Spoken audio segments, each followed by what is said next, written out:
Caroline Kennedy has just released a scathing warning about her cousin, Robert F. Kennedy Jr., urging senators to reject his nomination to lead the Department of Health and Human Services. Watch this. I've known Bobby my whole life. We grew up together. It's no surprise that he keeps birds of prey as pets, because Bobby himself is a predator. I watch his younger brothers and cousins follow him down the path of drug addiction. His basement, his garage, his dorm room were always the center of the action, where drugs were available, and he enjoyed showing off how he put baby chickens and mice in a blender to feed to his hawks. Caroline Kennedy's name is one that immediately evokes the legacy of her father, President John F. Kennedy, and her family's long-standing influence in American politics. Known for her dignified public service and measured approach to political matters, she has rarely engaged in public feuds until now. In a move that has sent shockwaves through the political landscape, Caroline Kennedy has issued a scathing letter condemning her cousin Robert F. Kennedy Jr. as he faces Senate confirmation to become President Donald Trump's Secretary of Health and Human Services. Labeling him a predator addicted to power, she provided unsettling details about his past behavior, his controversial stance on vaccines, and his alleged exploitation of vulnerable people for personal and financial gain. Family fractures, a Kennedy civil war. Though fits with a pattern, right? Right. I mean that is it is, and it's obviously very powerful to hear from his cousin Caroline Kennedy, who, you know, as she noted in the video, was in a government position and serving as U.S. ambassador to Australia during the Biden administration. So when Bobby Kennedy Jr.'s family was coming out, you know, against him when he was first running against Joe Biden in the Democratic primary and then running an independent bid for the presidency before he got out and backed Donald Trump, she wasn't sort of leading the charge there. And so it's sort of a new, powerful voice, obviously, to that. The Kennedy family has long been a powerful force in American politics. However, Robert F. Kennedy's nomination for HHS Secretary has further exposed the deep divisions within the family. While it's not uncommon for political dynasties to have ideological splits, the intensity of the opposition to RFK Jr. from within his own family is nearly unprecedented. Caroline Kennedy's blistering letter is just the latest and perhaps most damning sign of this fracture. Her words go beyond a simple policy disagreement. They are a deeply personal condemnation of his character and integrity. In the past, multiple Kennedy family members publicly distanced themselves from his controversial positions on vaccines and his 2024 presidential campaign. Many of them openly endorsed President Joe Biden instead, arguing that RFK Jr. was using the family name to promote dangerous and misleading ideas. Caroline's warning takes this internal family conflict to a new level by calling him a predator and detailing disturbing accounts from their shared childhood. She has brought deeply personal grievances into the public sphere. She accuses him of exploiting desperate parents who fear for their children's health, a charge that echoes the widespread criticism of his anti-vaccine activism. A troubled past. It was often a perverse scene of despair and violence.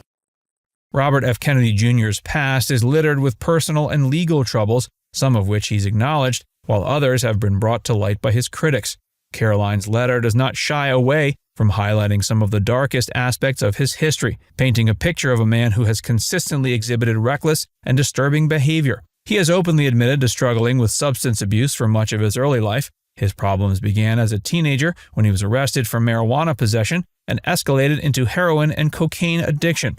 In 1983, he was caught carrying heroin on a plane, an incident that led to his arrest and guilty plea. He has claimed to have overcome his addiction, but Caroline's letter suggests that the deeper character flaws that led him down that path remain unchanged. Perhaps the most disturbing is her description of his childhood behavior, specifically the claim that he put baby chickens and mice in blenders to feed to his hawks. While some may dismiss this as a youthful misstep, it raises serious questions about his moral compass. Psychologists often point to cruelty towards animals as an early indicator of deeper psychological issues, including a lack of empathy and a tendency towards manipulative behavior. Beyond his personal struggles, he has also faced scrutiny for his ethical conduct as a public figure. His own journal revealed dozens of extramarital affairs, a pattern of behavior that his late wife, Mary Richardson Kennedy, reportedly found devastating. Their tumultuous marriage ended in tragedy when she died by suicide in 2012. The details surrounding her death and RFK Jr.'s role in their deeply troubled relationship have been the subject of much speculation. Exploiting fear, RFK Jr., and vaccine misinformation. Kennedy made millions of dollars. Most of it was from his own law firm. He made about $9 million there. He also made money off book publishing. But one of the more interesting pieces of his financial disclosure was that he gets these referral fees, sending essentially plaintiffs, people, families, to other law firms. And he refers them so that they can sue on the grounds of, say, a vaccine lawsuit. So one of the things that we learned last week was there is an ongoing lawsuit against Merck, and that he was a central player in this lawsuit. One of the most significant criticisms of RFK Jr. has been his long-standing crusade against vaccines.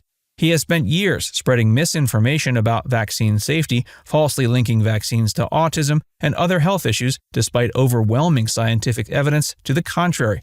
Caroline Kennedy's letter directly attacks this aspect of his career, arguing that his views on public health make him uniquely unqualified to serve as Secretary of Health and Human Services. RFK Jr. has built a career on positioning himself as a defender of medical freedom, but his tactics have drawn widespread condemnation from the scientific community.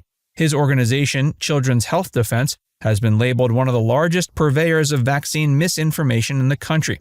He has been banned from multiple social media platforms for spreading false claims, and his rhetoric has been blamed for fueling vaccine hesitancy, which experts say has contributed to preventable outbreaks of diseases like measles. Perhaps the most damning revelation in Caroline's letter is the claim that despite his public anti-vaccine stance, RFK Jr. secretly ensured that his own children were vaccinated.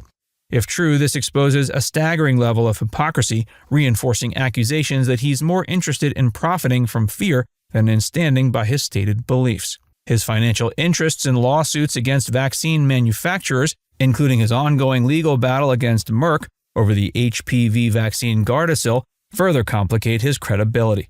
Critics argue his opposition to vaccines is not rooted in genuine concern for public health, but rather in self-interest and financial gain.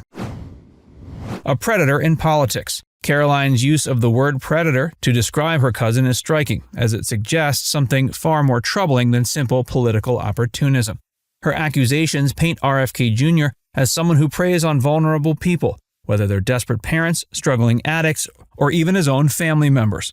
One of the clearest examples came during the 2024 presidential election, when RFK Jr. first ran as an independent candidate before abruptly endorsing Donald Trump. This move shocked many of his supporters, who had backed him precisely because he presented himself as an alternative to major parties. By aligning himself with Trump, he alienated many of the people who had previously supported him. His sudden embrace of Trump is particularly notable given his previous criticisms of the former president.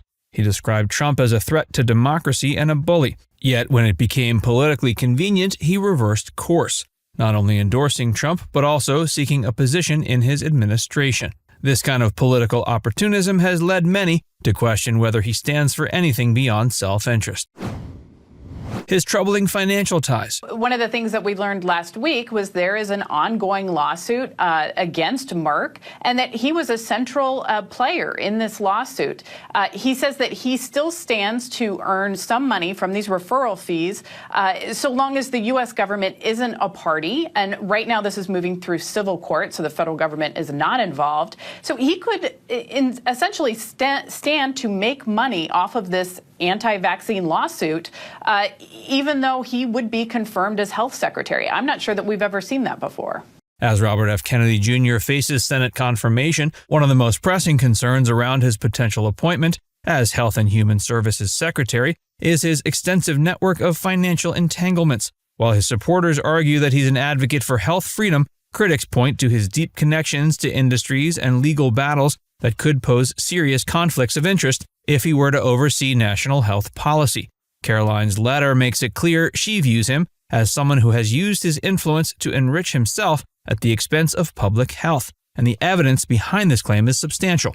One of the most glaring financial conflicts is his continued involvement in lawsuits against pharmaceutical companies, particularly against Merck over the HPV vaccine. While he claims to be fighting against corporate corruption, he has personally profited from these cases, earning over $850,000 last year alone from litigation settlements. His role in lawsuits like these raises a major ethical question. How can he be trusted to oversee agencies like the FDA and CDC when he stands to benefit financially from legal actions against the very industries they regulate. He's also been accused of misrepresenting his financial motivations. While he often portrays himself as a crusader against Big Pharma, he's engaged in business dealings that suggest otherwise. For years, he was involved with the environmental law firm Kennedy & Madonna, which specialized in filing lawsuits against large corporations, including pharmaceutical companies. His continued financial ties to firms that profit from suing healthcare providers and drug manufacturers suggest that his opposition to vaccines and mainstream medicine may not be as principled as he claims. And his financial history has affiliations with high-profile anti-vaccine organizations that have raked in millions of dollars promoting misinformation. His nonprofit, Children's Health Defense, has raised millions through donations, selling unproven medical treatments and promoting alternative health products that have been widely discredited. The organization has constantly pushed narratives that stoke fear about vaccines, despite overwhelming scientific consensus on their safety and effectiveness. Caroline's letter accuses him of exploiting vulnerable parents, and this claim gains further weight when considering how his organization profits from selling them false hope. Now it's time to hear from you. Do you think the letter will impact RFK Jr.'s confirmation chances? Let us know in the comments section below.